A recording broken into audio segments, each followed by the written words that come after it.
É, galera, total, né? Não é nem galera. E a amiga, total, né? Dá continuidade aqui aquelas correções. Sebrasp, né? Correçõezinhas aqui, Sebrasp. Vamos caminhar. Eu parei na questão de número 25, né? 25. O princípio da autenticidade preconiza que a informação não foi modificada ou destruída de maneira autorizada ou intencional. Não. Por quê? Play. Porque existem os princípios da segurança, que são C, I e D. Os primeiros princípios da segurança. C, de confidencialidade. Confidencialidade. Essa confidencialidade vai garantir o quê? Sigilo. E de integridade. Uma coisa íntegra, ela está completa, ela está exata. Exatidão. Beleza? Como é que eu vou conseguir essa exatidão? Através do controle das alterações. Controle das alterações, beleza? Então, preconiza que a informação não foi modificada. Quem vai dar garantia sobre controle se a informação foi modificada ou não é a integridade. Tá muito grosso aqui, né? É a integridade. Deixa eu apagar aqui. E não a autenticidade. Mas eu vou destacar um detalhezinho interessante. Deixa eu botar aqui mais fino, né? É a integridade. Beleza. Play.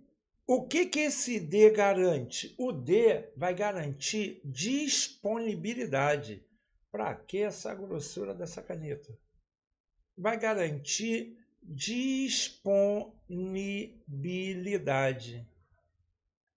A disponibilidade garante que a informação estará sempre disponível para o autorizado. Legal, Play.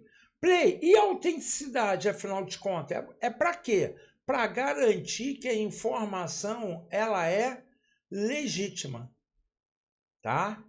Para garantir que a informação é legítima, que a informação não é falsa. Isso é autenticidade.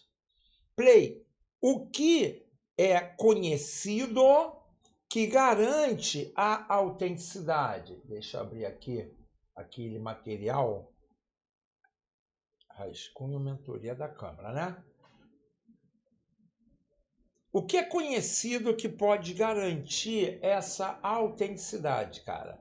A assinatura digital. O que mais cai na prova perguntando se a assinatura digital é uma técnica que garante a autenticidade. Sim, a assinatura digital não é um documento, tá? Ela é uma técnica que garante a autenticidade, tá? É uma técnica que garante a autenticidade. Autenticidade. Play. E existe algum documento que pode garantir a autenticidade também? Sim. Aí o nome do documento é certificado digital. O documento que garante a autenticidade é um certificado digital. Ele é um documento eletrônico, tá? Documento eletrônico. Play. O documento eletrônico, o certificado digital, foi emitido por quem? Ele é emitido por uma autoridade certificadora. Por uma autoridade certificadora, também chamada de AC. Ok? Então grava aí, ó. A assinatura digital garante autenticidade. O certificado digital é um documento também que garante autenticidade. Show, show, total, total, play, maravilhoso. Então aqui o gabarito está errado. É seguro conectar qualquer pendrive ao computador, desde que ele seja aberto inicialmente no modo somente leitura, pois vírus não conseguem se propagar sem a permissão explícita do usuário. Para e pensa. Um pendrive no modo somente leitura, o arquivo não vai poder ser alterado pelo vírus. Mas quem disse que só o vírus é que vai tornar o sistema vulnerável? Quem disse isso? Se existe toda uma categoria de código malicioso, vírus, worm, trojan, ransomware, botnet, backdoor, existem vários códigos maliciosos. Então, o pendrive, ele vai deixar o computador seguro? Não, cara. Só porque está somente leitura? Não, porque existem outros códigos maliciosos, beleza? Que poderiam tornar o computador vulnerável. Então, gabarito errado, né? Aí eu passei para você a lista dos códigos maliciosos que mais caem em prova e você já teve acesso a questões corrigidas minhas que também tem a lista desses códigos maliciosos. Uma boa prática de segurança do usuário, uma boa prática de segurança no uso de mídias removíveis é reduzir o risco de infecção por malware que se propaga ao conectar o dispositivo. Sim, vamos lá. Se eu desativar o recurso de executar a mídia automaticamente, eu não garanto, mas eu reduzo o risco de infecção. Então, o gabarito está certo, porque ele não fala que garante, ele não fala que basta que, ele fala que reduz o risco de infecção se eu habilitar, né? Melhor, se eu desativar a opção de execução automática ao colocar o pendrive na máquina. Beleza? Beleza. Total, play. Vamos para a próxima. A porta USB 3.0, que é uma porta na cor azul, beleza? E essa porta 3.0, 3.0, eu tenho uma velocidade, né, de 5 gigabits por segundo. Aí tem uma versão mais atual, que é 3.1. A velocidade é 10 gigabits por segundo, né? E eu tenho a velocidade correspondente ao 3.2, que é 20 gigabits por segundo.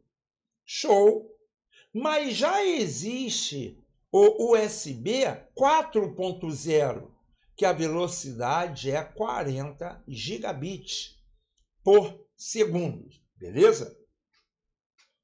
A porta USB, que é uma porta serial universal. Então, vou colocar aqui, ó, a porta USB, ela é uma porta, porque é um meio de entrada e saída, né? Serial, porque os dados vão um depois do outro, universal, porque qualquer equipamento usa a porta USB na atualidade. Geralmente é utilizado na cor azul, permitindo uma taxa de transferência de dados significativamente maior que a USB 2.0. Sim, que era 280. Podendo atingir até 5 gigabits. O 3.0 é até 5.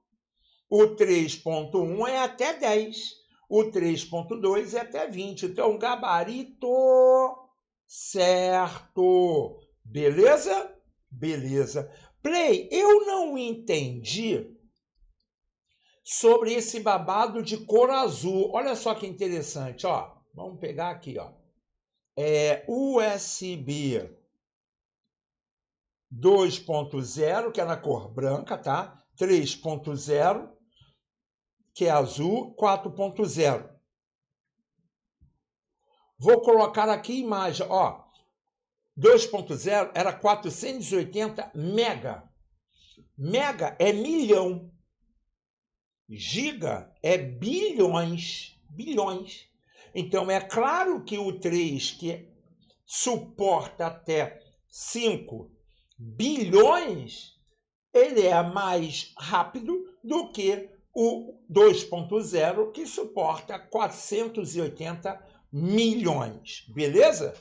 Beleza, Play. Tá aqui, ó. 4.0, 40 gigabits por segundo. Show. Mas eu quero te exibir a imagem dele, ó.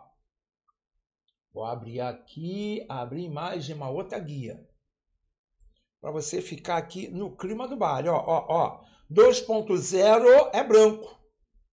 Dá uma olhada no seu computador. 3.0 é azul. E o 4.0, ele usa o cabo tipo C, que provavelmente é o cabo do seu celular, né? Se não me engano, você usa Android. Então, o Android, o conector atual, ele é tipo C, que não tem uma posição para conectar, né? Então, 4.0, conector tipo C. Show? Show. Play total. Vou colocar lá no nosso materialzinho de rascunho, que vai ficar no clima dela baile. Tá, né? Aí vamos colocar aqui o 2.0. É 480 milhões de bits por segundo. 3.0, né? Eu tenho 5 gigabits por segundo. Eu tenho de 10 gigabits por segundo. Eu tenho de 20 gigabits por segundo. Beleza, né? Aqui é o ponto 0. Aqui é o ponto 1 e aqui é o ponto 2. E esse cara é o 4.0, que suporta uma velocidade de até 40 gigabits por segundo. E o cabo dele é conector tipo C. Beleza? Beleza, Play. Qualquer outra pergunta sobre isso? Mel na chupeta. 29.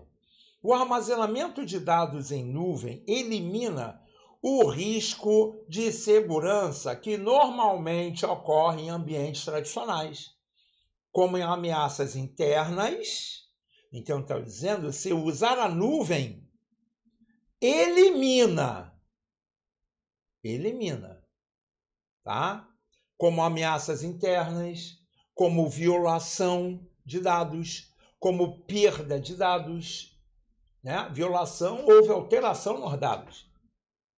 Como phishing, que é uma... nem vou colocar mensagem. Phishing vai ser uma técnica para coletar dados. Técnica para coletar dados, tá? É um phishing. Geralmente, o phishing é um e-mail que contém um link, tá? É um e-mail com link. Né? Link é aquele babadinho que fica o ponteiro, né? Um dedinho apontando. Um detalhe interessante. Existe phishing pelo SMS. Você recebe o torpedo, lembra do torpedo? Pedindo para você clicar no link. Então, eu usei a palavra geralmente, tá? O phishing é um e-mail, mas pode ser por voz, alguém convencendo o idoso a fazer um empréstimo, pode ser por torpedo SMS, pode ser por e-mail, tá? Play, qual é a forma que, através dessa técnica, induz o usuário a fornecer seus dados pessoais? A técnica da engenharia, a técnica da engenharia social.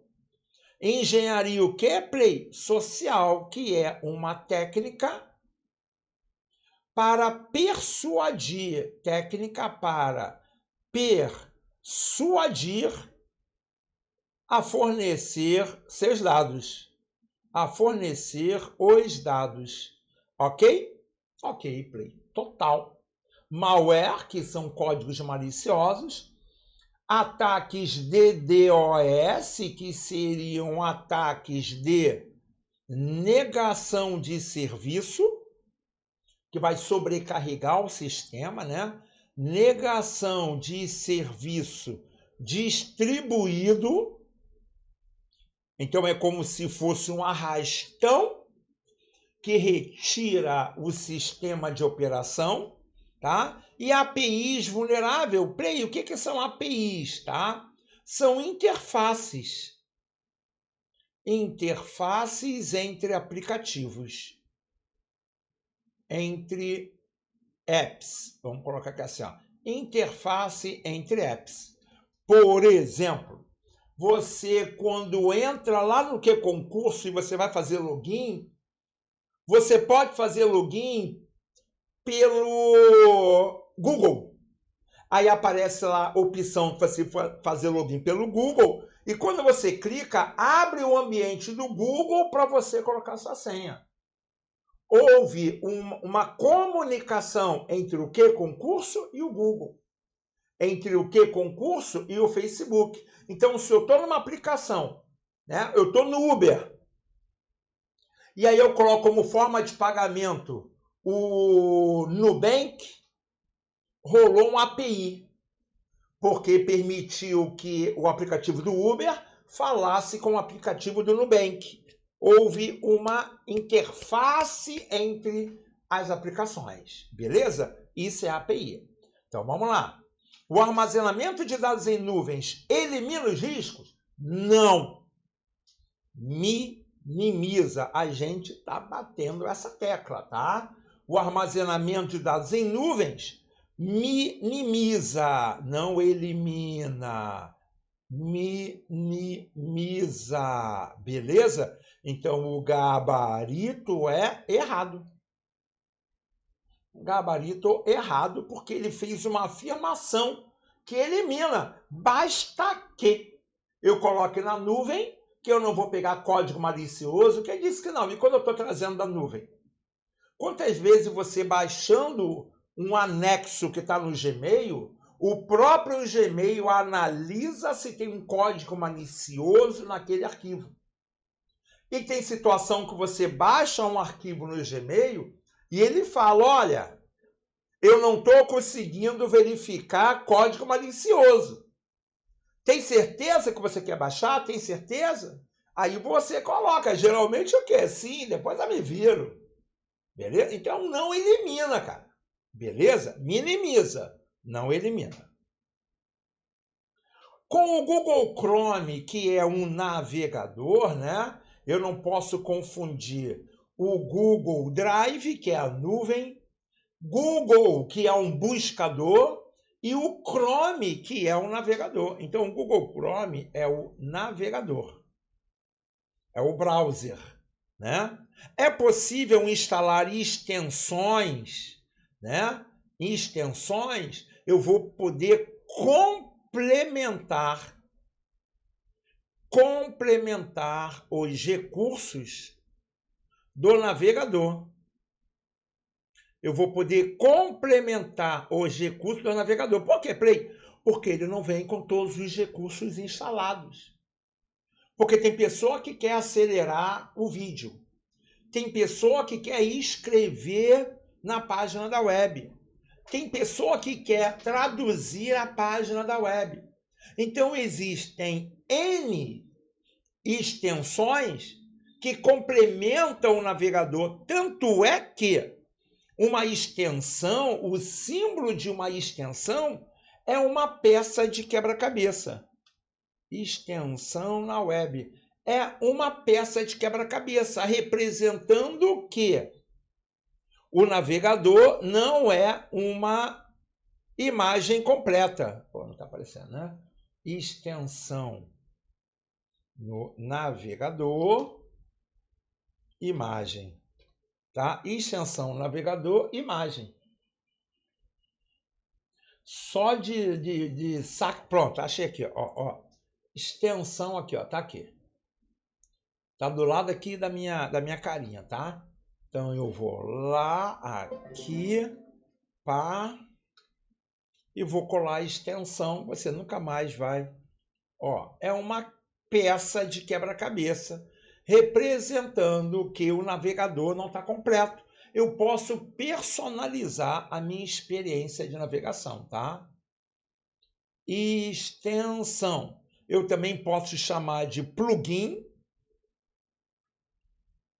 Eu também posso chamar de complemento. Eu também posso chamar de suplemento. Aí o vocabulário suplemento é mais utilizado no Office. Suplemento é whey protein. Eu não como só whey protein. Eu como arroz, feijão, carne e whey protein. Deu para sacar? Eu como arroz, feijão, carne, batata e creatina. Então, o whey protein e a creatina, eles vão complementar a sua alimentação. Então, suplementar é um suplemento alimentar. Então, extensão é para complementar, tá? No caso, navegador. O navegador. Show? Show. Play. Total. Então, vamos lá. Com o Chrome, é possível instalar extensões como tradutores, bloqueadores de anúncio e sincronizar os favoritos do usuário em qualquer dispositivo com uma conta do Google. Certo.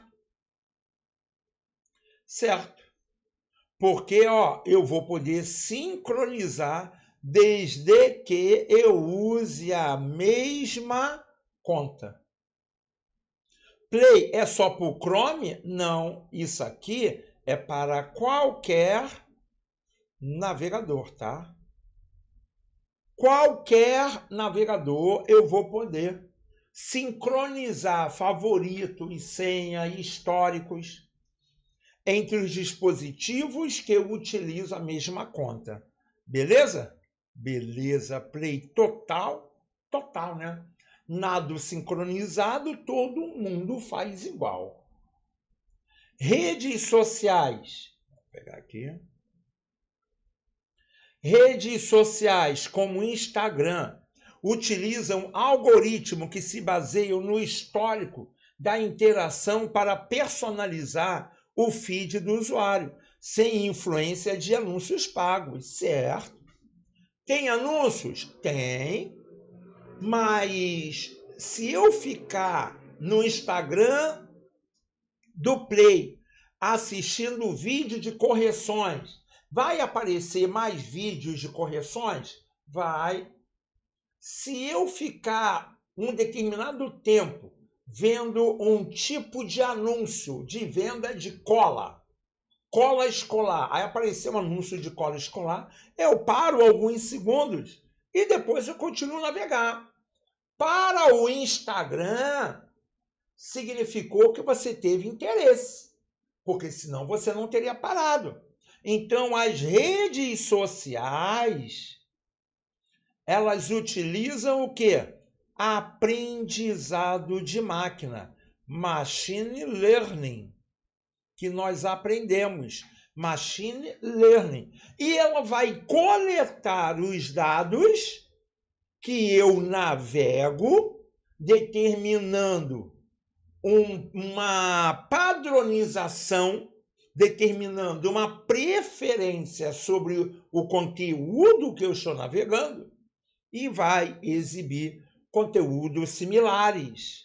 Porque o aprendizado de máquina aprende sozinho o que você está navegando e exibe para você conteúdos similares. Beleza? Beleza, Play. Total. Isso independe de anúncios pagos. Play. É por isso que quando aparece algo que não tem nada a ver com a minha vida, com o meu dia a dia, com meus pensamentos, ações e relações, aí aparece um algo assim, ó, que apareceu, aí você coloca, algoritmo, por que você mostrou isso para mim? Já ouviu, né? Alguém comentando isso no Instagram. Ô Instagram, o algoritmo, por que você mostrou isso para mim? Não tem nada a ver comigo. Mas saiba que até o que você fala fica armazenado na Big Data. Lembra disso? Durante todo o tempo, dados são coletados em uma velocidade muito grande, gerando um grande volume. 5 vezes a Big Data. Conversamos sobre isso. Então, o que você está conversando ao lado do telefone, ele está discutindo. Está sendo armazenada determinada informação sobre as suas preferências. Deu para sacar? Aí vai aparecer anúncio que corresponde àquilo que você conversou e nem prestou atenção que estava falando. Show? Show. Então, gabarito certo. Play.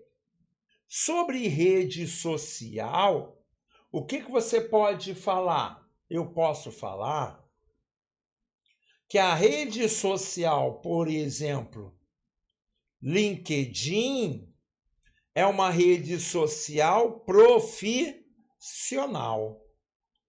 Os usuários vão se relacionar com uma motivação profissional. Não é para arrumar um ficante, não é para fazer amizade, não é para exibir a minha viagem. O LinkedIn é uma rede para gerar network profissional. Olha, essas são minhas qualificações. As empresas vão no LinkedIn procurar membros para o seu quadro de funcionários, tá? Eu tenho uma outra rede social que é a Twitter, que o nome não é mais Twitter, mas as bancas continuam colocando o nome Twitter. E o X do lado. Ela é uma rede com postagens curtas.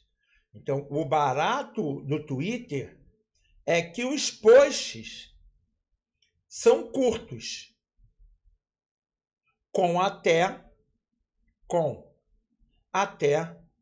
280 caracteres.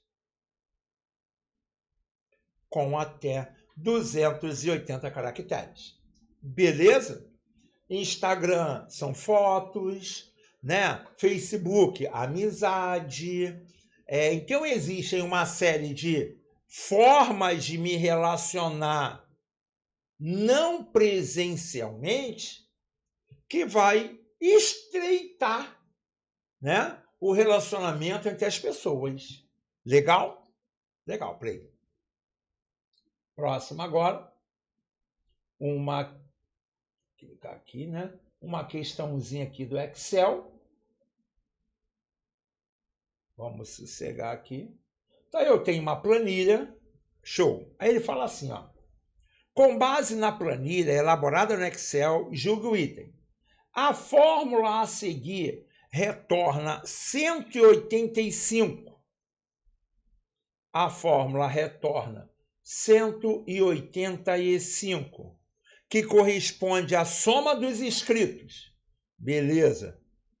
Apenas no cargo analista de TI e suporte técnico.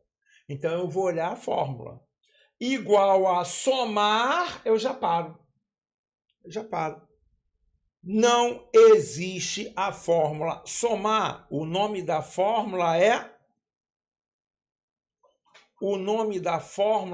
soma. Não é somar. Então, aqui eu já paro tudo e já coloco errado, tá? Somar, filtrar. O nome não é filtrar. O nome é filtro. E o resto está certinho. Então, no julgamento, ela vai colocar o nome da função errada. Ela vai colocar, por exemplo, assim, ó. Play, me dá um bizu aí sobre algumas funções. Tá legal. Vamos colocar aqui alguns bisus. Ó. Conte.num vai ser uma função para contar números. Quantos números tem no intervalo tal? Conte.valores. Conte.valores. Deixa eu dar uma paquerada para ver se eu estou gravando. Tô. Conte.valores. Conte.valores, eu vou contar a quantidade de células não vazias. Células não vazias. Essas células não vazias são células que têm alguma coisa dentro delas, tá? Conte-se. Eu vou contar baseado em um critério. Em um critério, tá? Então, eu quero contar a quantidade de meninas. Um critério. Eu quero contar quem mora no Rio de Janeiro. Um critério. Um critério. Conte 6. Conte 6. Eu quero contar baseado em vários critérios. Vários critérios. Então, eu quero contar quem mora no Rio de Janeiro e tem acima de 50 anos. É mais de um critério. Eu tenho que procurar primeiro quem mora no Rio de Janeiro. E depois quem é acima de 50 anos. Então, a contagem vai ser quem tem as duas condições. Não adianta São Paulo de 50 anos, não adianta Rio de Janeiro com 30 anos. Tem que ser Rio de Janeiro com 50 anos. Então, conte 6, está no plural, porque tem mais de um critério. Eu tenho a função contar vazio. A função contar vazio, que vai contar a quantidade de células vazias. Vai contar a quantidade de células vazias. Essas são as funções de contagem. Vamos agora para a função soma. Eu tenho a função soma até, eu tenho a função soma e, concorda sobre isso ou não? Quando tem 2 pontos, é e, mentira. Quando tem 2 pontos, é até. Quando tem ponto e vírgula, é e. Então, aqui é e aqui é até. Beleza. Eu tenho a função soma-se. E conte-se tem um ponto. Soma-se não tem um ponto. A função soma-se, ela vai somar baseado em um critério. Baseado em um critério. E eu tenho o soma 6. Eu tenho o soma 6. Cadê eu aqui? Eu tenho o soma 6. E o soma 6 vai somar baseado em vários critérios. Então, eu quero somar o valor do salário dos moradores do Rio de Janeiro maiores que 50 anos. Então, ele vai procurar quem mora no Rio, quem tem 50 anos e qual é o salário. Quem mora no Rio, quem tem 50 anos, mais outro salário. Quem mora no Rio tem 30 anos, não vai somar. Quem mora em São Paulo e tem acima de 50 anos, não vai somar. mora no Rio 50 anos, vai somar. Soma 6 mais de um critério. Beleza? Rio acima de 50 anos.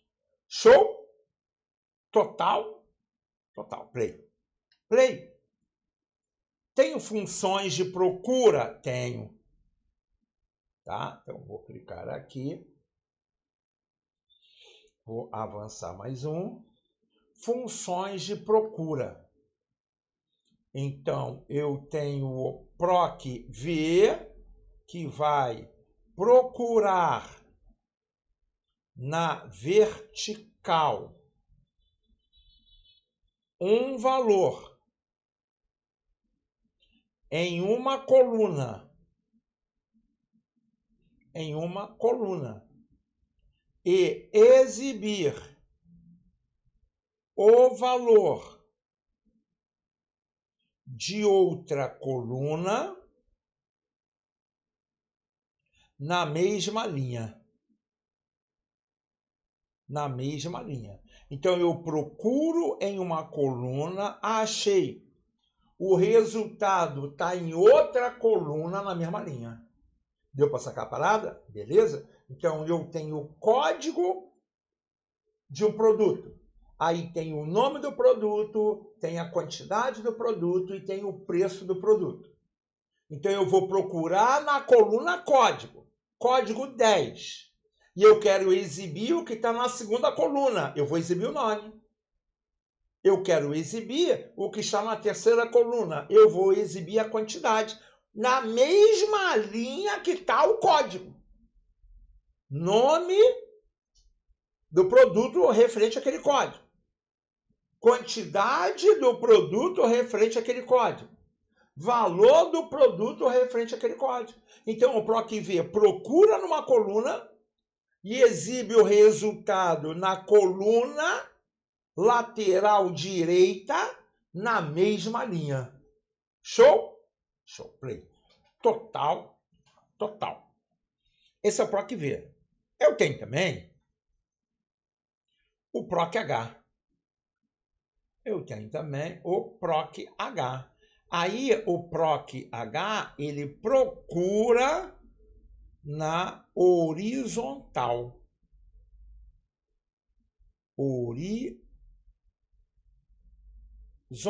Ele procura na horizontal um valor em uma linha. O PROC-V procura em uma coluna. O PROC-H procura em uma linha. Um valor em uma linha e exibe o valor de outra linha. Na mesma coluna.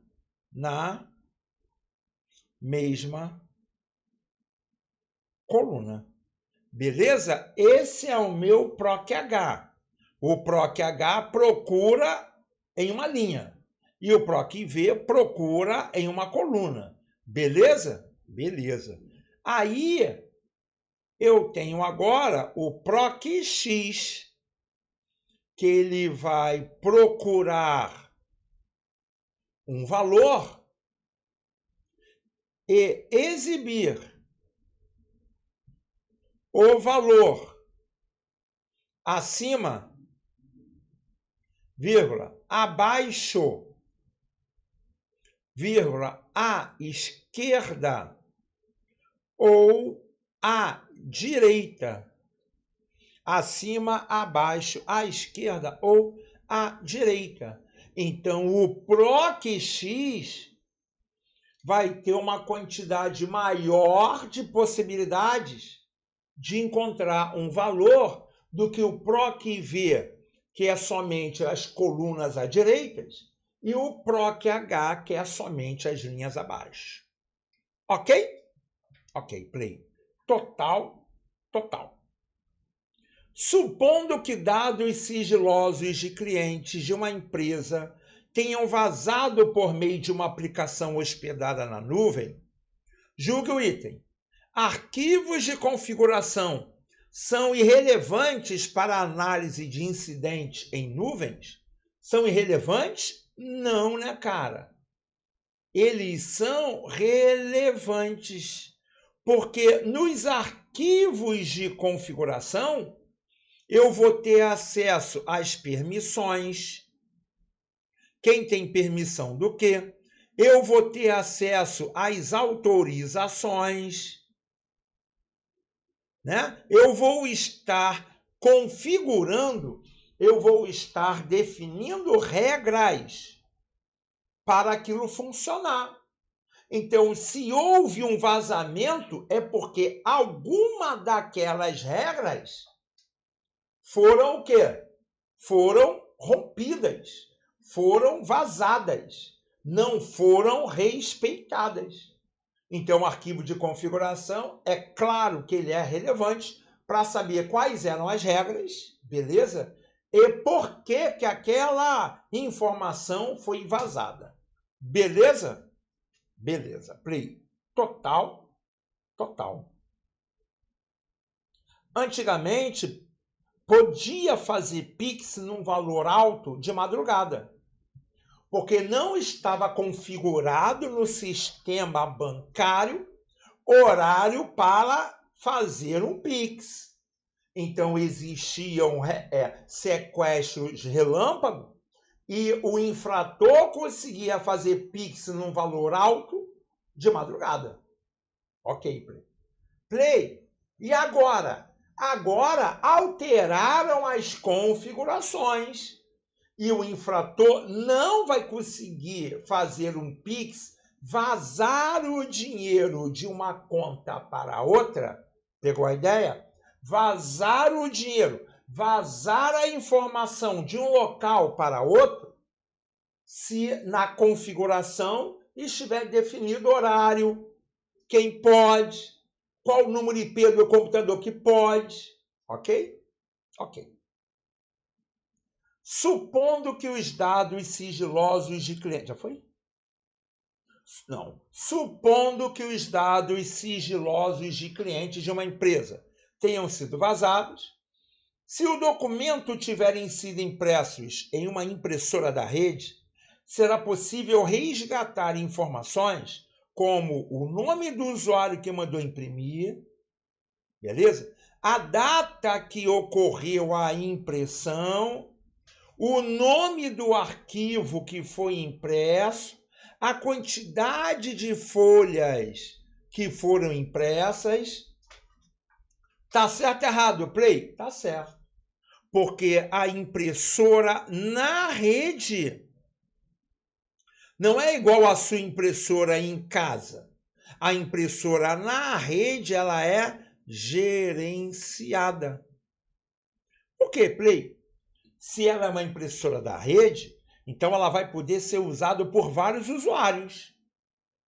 Se um usuário com menor permissão mandar imprimir um documento e um usuário com maior permissão mandar imprimir o documento na mesma hora que ele, o de maior permissão vai ser impresso primeiro, vai ter prioridade.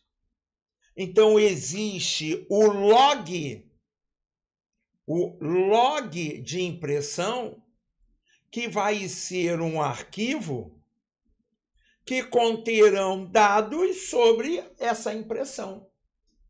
Sem contar que já vimos em filme que a própria impressora tem essas informações na configuração dela.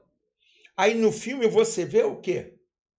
Que alguém chega na impressora e pede para imprimir, né, a última impressão. Aí eu sei o que foi impresso, quem mandou imprimir, de qual computador. Eu consigo fazer olha a palavra que eu vou utilizar, auditoria. Eu consigo fazer uma auditoria, uma verificação na própria configuração da impressora ou na configuração da rede, tá bom? Beleza, Play. O formato JPG é utilizado para compressão sem perdas? Não, cara.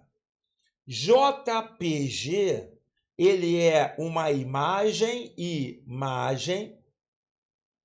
com perdas. Então, ela vai ficar menor do que o PNG, que é uma imagem compactada sem perdas.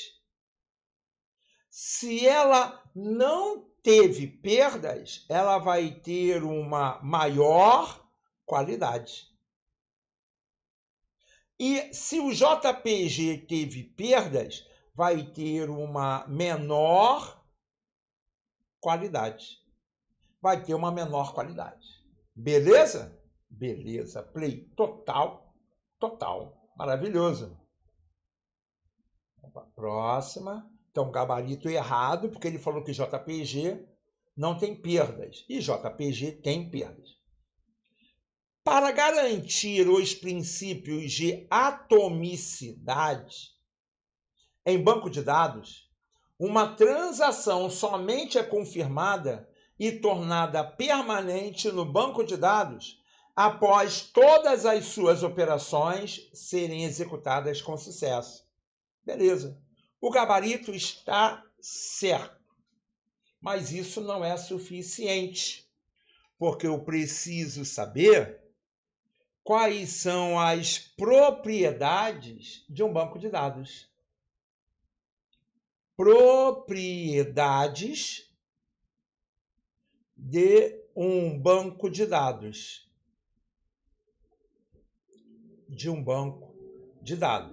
Aí eu vou chamar de ACID.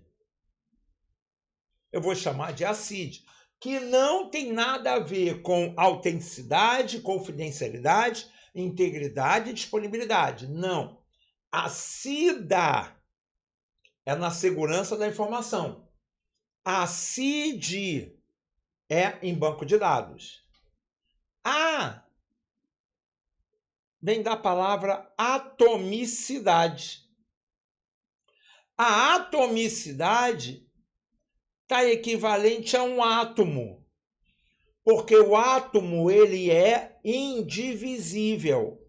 Então, a atomicidade garante que toda transação só termina quando ela finaliza. Eu não posso, por exemplo, fazer um Pix de R$1.000. Aí, durante o processo, o meu telefone descarrega.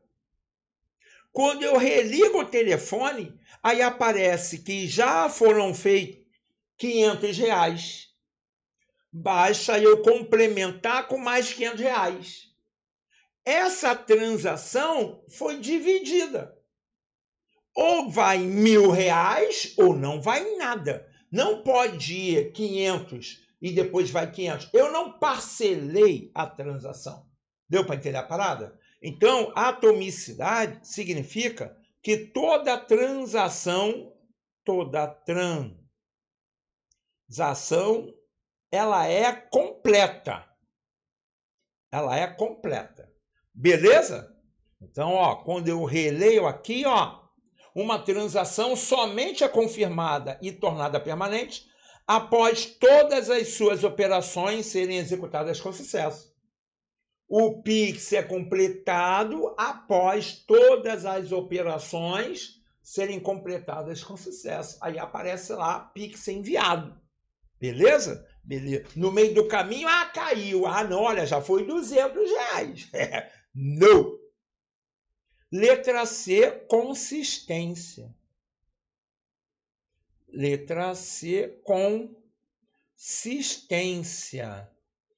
Consistência significa que algo que é consistente deverá permanecer consistente após a transação.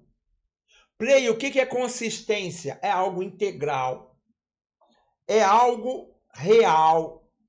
É algo que não foi corrompido. Uma transação consistente não vai gerar um resultado inconsistente. Uma transação inconsistente não vai gerar um resultado consistente. Consistente significa que aquela transação está íntegra, beleza? Então, consistência tem relação com integridade. Ok? Uma coisa que começa íntegra tem que terminar íntegra. Se eu tinha um saldo de R$1.000 na minha conta e foi feito um depósito de 500, o saldo de 1.000 estava consistente. Rolou um depósito de 500. O saldo final deverá ser 1.500. Consistente, porque é o saldo anterior mais o depósito. Isso é consistente, beleza? Não pode ser R$1.000, entrou 500 e ficou 1.200. Não houve consistência, ok? Ok. I da propriedade ACID, esse I é de isolamento. Esse I é de isolamento. O que significa? Né? Quando você vai num caixa eletrônico acessar, né, a tua conta no Santander, ao redor do mundo, outros usuários estão acessando no mesmo momento o Santander. Então, o banco de dados do Santander deve isolar cada transação individualmente. Deu para sacar? Você não pode acessar a sua conta e ver os dados de uma outra conta, mesmo que a outra conta esteja sendo acessada agora ao mesmo tempo. Deu para sacar? Então, o isolamento garante que cada transação é realizada de forma isolada, mesmo com acessos simultâneos. Ok? Então, isolamento, cada transação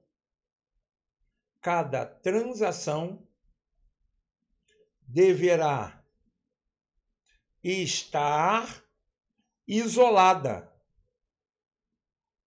mesmo que várias estejam acontecendo. Várias estejam acontecendo. Isso é isolamento. E o D é de durabilidade. Então, a propriedade ACID, os dados deverão possuir durabilidade. Durabilidade. O que é durabilidade? Play. A informação que eu gravo em um banco de dados deverá durar até que eu peça para apagar, alterar. Então, as informações deverão ser salvas permanentemente. Permanentemente. Ok? Ok, play. Total, playzinho. Total. Deve ficar lá, né? É, cara, deve durar, né? Show, play. Maravilhoso. Plenitude. Vamos para a próxima questão. Então, para garantir gabarito certo. Por princípio, a consistência pressupõe que uma transação inconsistente deve levar o banco de dados de um estado consistente para o estado consistente. Errado. Porque, play, a consistência ela deve garantir que uma transação consistente deve levar o banco de dados de um estado consistente para outro estado consistente. Então, gabarito errado. Na teoria da informação, dados representam fatos brutos, que, quando organizados e interpretados, se transformam em informação. E a segurança da informação busca proteger contra acesso não autorizados, garantindo a sua confidencialidade, integridade e disponibilidade. É o CID. Gabarito certo. Play. O que é tal da teoria da informação, Play. Teoria da informação. A teoria da informação vai estar aqui assim, ó, que dados são brutos. Dados são brutos, beleza? Não tem significado. Um dado, significado. Um dado não tem significado. Se você pegar, entrar numa sala de aula e tiver o número 13, que tipo de informação te passou? 13 o quê? 13 horas, 13 alunos, a aula vai ser na sala 13, né? Se você chegar a algum lugar e tiver lá, né, a letra A o quê? A de amor, A de André, esse A é o quê? Não tem significado sozinho, beleza. Quando eu tenho um conjunto de dados, aí eu vou ter uma informação. Então, a informação vai ser um conjunto de dados contextualizados. Conjunto de dados contextualizados. É uma informação. Se você entrou na sala e tem lá que é assim, ó, exercício da página 13. São vários dados que juntos dão um sentido. Então, informação é um conjunto de dados contextualizados. Depois, eu tenho o conhecimento. Depois da informação, eu vou ter o conhecimento. E o que é o conhecimento? É o uso da informação. É o uso da informação. É o conhecimento. Então, eu tenho conhecimento porque eu estou usando a informação de informática para dar aula. Beleza? Beleza. Depois do conhecimento, eu tenho a inteligência. Eu tenho a inteligência. E a inteligência é o quê? O que é inteligência? A inteligência é o bom uso do conhecimento. Bom uso do conhecimento. É o tal do eficaz e eficiente. Né? Que conhecimento é eficaz. O eficiente, ele vai fazer melhor feito. Ok? E depois da inteligência, eu vou ter a sabedoria. Eu vou ter a sabedoria. E a sabedoria é o uso ético. Uso ético da inteligência. Da inteligência. Que é o uso do conhecimento, que é um conjunto de informação composto pelos dados. Beleza? Essa é a teoria da informação, que pode ser representado como uma pirâmide. Ok? Sobre isso? Total play. Está gravado, você vai poder reassistir, né? Próxima questãozinha. A mineração de dados, data mining, é uma técnica em que se utiliza exclusivamente algoritmo de aprendizado supervisionado. Não. Olha a palavra exclusivamente. Ela utiliza também aprendizado não supervisionado para a identificação de padrões em grande volume de dados, no contexto da Big Data.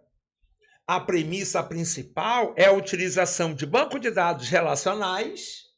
Banco de dados relacionais são aqueles que utilizam tabelas Beleza? Lembrando que uma tabela ela vai conter colunas e ela vai conter linhas, com uma planilha de Excel. As colunas eu posso chamar de atributos e as linhas eu posso chamar de tuplas. Tuplas. E o cruzamento de uma coluna com uma linha eu vou chamar de célula ou de dados. Ok? Ok. Banco de dados relacionais tradicionais, que são suficientes para o enfrentamento do desafio de volume, variedade e velocidade, características desse ambiente. Não, cara. Um banco de dados relacional que tem tabela não é suficiente para armazenar imagem. Um banco de dados tradicional que usa tabela não é suficiente para armazenar voz. Porque na Big Data eu tenho imagem, eu tenho vídeo, eu tenho voz. Então, um banco de dados relacional tradicional não é suficiente. Eu tenho que utilizar um outro tipo de banco de dados, denominado não relacionais, ou banco de dados no Cycle, no SQL, já que SQL é uma linguagem de banco de dados relacional. Então, um banco de dados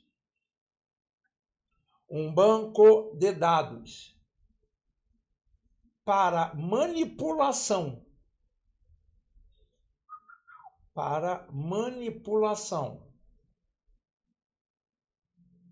de Big Data,